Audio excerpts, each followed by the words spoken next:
1심 재판부 판단에 따르면 이 사모펀드 혐의도 대부분 상당수 유죄가 선고됐습니다.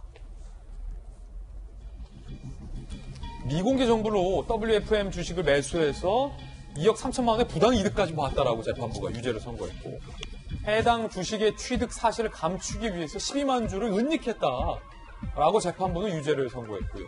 동생, 단골 미용사, 차명 계좌로 투자를 해서 유죄를 선고했습니다. 남편이 공직자이고 청와대의 민정수석이기 때문에 주식을 백지 신탁해야 하는 것, 이걸 피하려고 차명으로 주식 거래를 했다. 재산을 증식했다.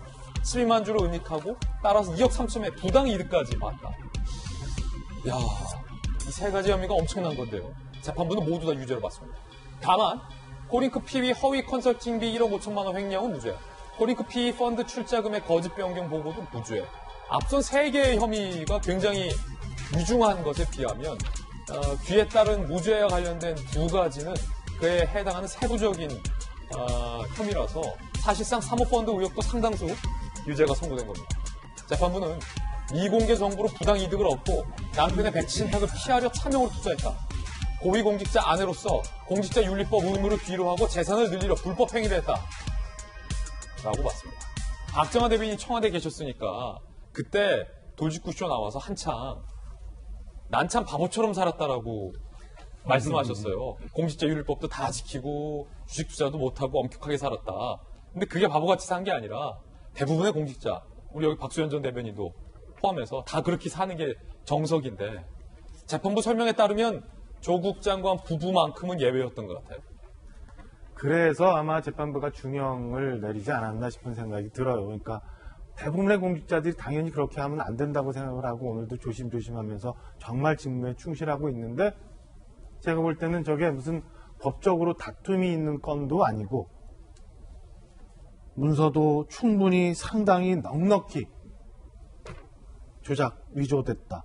그 다음에 재산 은닉하기 위해서 동생이나 미용사를 통해서 차명계좌 투자했다, 은닉했다, 이런 것들이 그냥 법률적으로 논쟁이 있거나 해석을 달리해야 되는 문제가 아니라 내가 죄를 짓느냐 안 짓느냐는 너무나 당연하게 초등학생, 학생들도 알 수 있는 그런 일을 하고도 뻔뻔하게 안 그랬다 그러고 그거는 검찰이 나를 박해하려고 하는 거라고 하고 재판부 가서도 법정에서도 분명하게 인정 안 하고 나니까 이런 결과가 나오지 않았나 싶은 생각이 들어요. 앞서 입시비리 관련해 갖고는 온 국민들이, 그러니까 아이들을 키우는 모든 부모들이 다 허탈해하는 마음에 큰 대못을 받고 상처를 줬다면, 지금 저희가 얘기하고 있는 사모펀드와 관련한 해서는 오늘도 열심히 꼬박꼬박 일하고 거기서 조금이라도 아껴서 저축해서 월급 투자하고 월급에 저축하고 일을 갖고 어떻게 좀 해보려고 아이들 키우려고 하는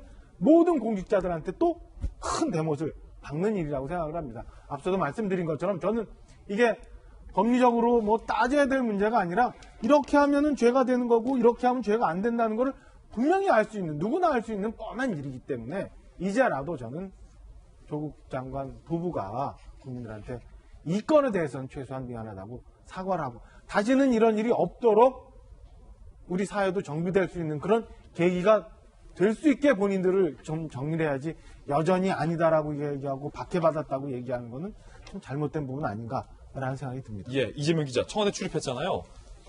지금 재판부가 유죄로 봤었던 이 행위들, 혐의들을 좀 자세히 살펴보면 다시 한번 사모펀드 관련해서, 자, 미공개 정보를 이용해요. WFM 주식을 매수해서 2억 3천만 원의 부당 이득을 받았다. 공직자의 아내인데도 불구하고 재산을 늘리기 위해서 다른 사람의 이름을 이용하여 투자 행위를 했다. 그리고 그걸 감추기 위해서 12만 주를 또 은닉을 했다. 이게 청와대 민정수석의 부부 민정수석의 아내가 했다, 한 행위다라고 재판부 본 거잖아요. 그렇죠. 이게 뭐 어느 정도의 일인 겁니까? 사실 공직자에게 왜 백지 신탁을 요구하겠습니까? 주식에 대해서. 그만큼 공직자의 업무 범위가 다양한데 사적 이익을 가지고 이제 그 업무를 개입하면 안 된다, 이런 이제 의도가 있는 거고, 특히나 민정수석실이라는 게 결국은 저렇게 공직자가 만약에 차명으로 주식 투자한다면 그런 사람들을 발굴하고 잡아서 오히려 처벌하고 징계하고 이런 이제 업무를 담당하는 곳이죠. 그런 점에서 조금 민정수석 물론 본인이 알았는지 몰랐는지는 뭐 논란이 있을 수 있지만 부인이 저렇게 차명으로 주식 투자를 하고 그리고 거기서 2억이 넘는 부당이익을 챙기고 그런 것 자체가 재판부가 이제 아마 그런 것들이 굉장히 엄정히 봤기 때문에 법정 구속도 법정 구속이지만 벌금을 5억 원 그리고 추징금을 1억 4천만 원이나 이렇게 부과한 것도 아마 이제 그런 것에 기인했다고 볼 수 있고 이게 결국 이제 입시 비리가 어떻게 보면 국민들의 감정을 크게 건드리는 부분도 있겠으나 공직자 윤리 차원에서도 이 문제는 지금 주식을 차명으로 차명 계좌를 통해서 그다음에 미공개 정보가 있는 주식에 다량 투자를 해서 막대한 이익을 챙긴 것 자체는 굉장히 어떤 변명의 여지가 없는 게 아닌가 싶고 이 점에 있어서만이라도 지금 입시 비리에서는 지금 조국 전 장관이 굉장히 부당하다 그리고 정경심 교수도 전혀 사실이 아니다 이렇게 주장하고 있으나 이 부분은 사실 굉장히 부인하기 쉽지 않다 그런 점에서 이런 부분만이라도 좀 사과하고 넘어가는 게 어떨까 이런 생각도 듭니다. 예, 정경심 씨 측의 입장도 준비했습니다. 들어보시죠. 오늘 판결 선고를 듣고 당혹스러웠습니다. 마치 괘씸죄 같은 게 적용되는 거 아닌가 판결문을 엄중히 검토를 하고 저희들이 항소해서 다시 한번 피고인의 여러 가지 억울함 또는 이 사건의 판결에 적절하지 않음에 대해서 하나하나 밝혀나갈 생각입니다. 박수현 대변인, 이 사모펀드 혐의 관련돼서는 역시 억울하다라고 정경심 씨는 하고 있는 거잖아요. 이유가 뭘까요?